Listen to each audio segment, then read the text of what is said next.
ፕሮፌሰር ጸጋይ ሀብቴ ኢትዮጵያ የተወለዱ በህይወት አጋጣሚ ኑሯቸውን አሜሪካ ያደረጉ መምህር ናቸው። ምንም እንኳ ኑሯቸው በዘመናዊቷ አሜሪካ ቢሆንም ልባቸው ከዚኖና በኢትዮጵያ ምግብ ለማብሰል በብዛት ጥቅም ላይ የሚውለው እንጨትና ከሰል የሚያደርሰውን ጉዳት ማሰባቸው አልቀረም። የክሊን ኩኪንግ ንጹህ የምድጃ በማጣት ኢትዮጵያ በአመት $72 ቢሊዮን ሉዝ ታረጋለች። ይሄ እኔ አይደለሁም የምለው ወርልድ ባንክ ነው የሚለው። በምን ብትለኝ ወደ 60,000 ሴቶችና ህፃናት ይሞታሉ። አየር በሚበከለው ምክንያት የሚቆረጠው ዛፍ፣ በሴቶች ሰዓት የሚጠፋው በሙሉ እሱ ሲደመር $72 ቢሊዮን ይሆናል። ይህን ችግር የተረዱት ባለታሪካችን በሀገራቸው ከ6 ዓመት በፊት ከሰልና እንጨት ቆጣቢ የሆነን ምርት ጀመሩ። በገጠርና በከተማ ያለውን ማህበረሰብ እንዲያገለግል ተደርጎ የተሰራ ነው። አሁን 6 ዓመት ሆኖናል እኛ መስራት ከጀመርን። የተለያየ ምድጃ አይነቶች እንሰራለን። ከከሰል ምድጃ ጀምሮ እስከ ኤሌክትሪክ ምድጃ ድረስ፣ ከቤት ምድጃ ጀምሮ እስከ ኢንስቲትዩሽን ለሆቴል ለሬስቶራንት የሚሆኑ መስራት እንችላለን። እንደ ሀገር ኢትዮጵያን አረንጓዴ የማልበስ የኢትዮጵያን ገጽታ ለመቀየር መንግስት በግሪን ሌጋሲ በአረንጓዴ አሻራ በጣም በርካታ ስራዎችን ባለፉት ዓመታት ስንሰራ ቆይተናል። ይሄ እየተሰራ ያለውን ስራ የሚደግፍ የኃይል አጠቃቀም ቴክኖሎጂ ወይም ደግሞ ኃይል አጠቃቀማችን የሚያሻሽል ቴክኖሎጂ እንደ ሀገር መኖር መቻል አለበት።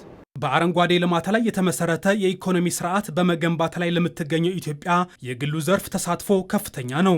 እኛ የምንሰራው የከሰል ምድጃ የከሰል ፍላጎትን በግማሽ ይቀንሳል። አሁን እኛ የምንሰራው አንዱ ስቶቭ የከሰል ምድጃው ብቻ 2.5 ቶን ካርቦን ዳይኦክሳይድ አቮይድ ያደርጋል። በዋናነት የዜጎችን አኗኗር ወደ ዘመናዊነት ያመጣል። ወጪ በከፍተኛ ሁኔታ ይቀንሳል።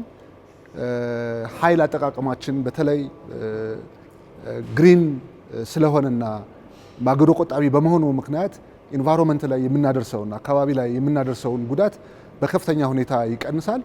በተገቢ መንገድ ደግሞ ከሰራንበት በካርቦን ማርኬት በካርቦን ገበያ ላይ በዓለም ላይ የተሻለ ነገር ልናገኝ የምንችልበትን ተጨማሪ ገቢ ልናገኝ የምንችልበትን እድል ይሰጠናል ማለት ነው። የተኪ ምርቶች ከውጭ እናስገባ የነበሩ ምርቶችን ለማስቀረት ኢትዮጵያ ታምርት በሚለው ንቅናቄ የተሰራው ስራ $3.4 ቢሊዮን እናስገባ የነበረው ምርት በሀገር ተተክቷል። አጠቃላይ ኢንዱስትሪው የተነቃቃና ሪስፖንድ እያደረገ ነው። ከሚቀጥሉ ዓመት ጀምሮ በታሪካችን ለመጀመሪያ ጊዜ ከኢንዱስትሪ ሴክተር በቢሊየን የሚቆጠር ኤክስፖርቶች እንጀምራለን። ከውጭ ገቡ የነበሩ ምርቶችን ተክተው በሀገር ውስጥ የሚመረቱ ምርቶች ከሚያድኑት የውጭ ምንዛሬ በተጨማሪ ለእውቀት ሽግግር የሚከፍቱት በር ሰፊ ነው። ኢምፖርት ሰብስቲቲዩሽን ሲባል ዶላር ማዳን ብቻ አይደለም፣ ዶላር ትጨምርበታለህ። ይሄ 96 ምርቶችን ለመተካት ስትራቴጂ ተዘጋጅቶለት የትኞቹ ምርቶች መተካት እንችላለን ብለን አስበንበት ለዚህ የሚሆኑ አስቻይ ሁኔታዎችን በመፍጠር ነው ስንሰራ የነበረው።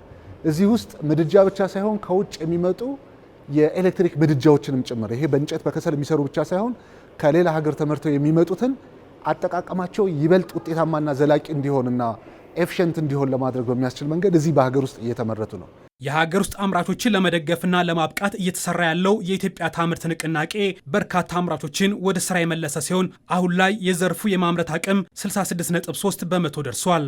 የዛሬ 3 ዓመት ገደማ ኢትዮጵያን ታምርት ንቅናቄ ሲጀመር በኢትዮጵያ ያሉ ኢንዱስትሪዎች 47-48% ብቻ ያመርቱ ነበር። ዛሬ እነዛ ኢንዱስትሪዎች 66.3% ደርሰዋል። መቀዛቀዝ አያሳይም። በዚህ 6 ወር የኢትዮጵያ ኢንዱስትሪዎች የኢነርጂ አጠቃቀም ብቻ 16% አድጓል።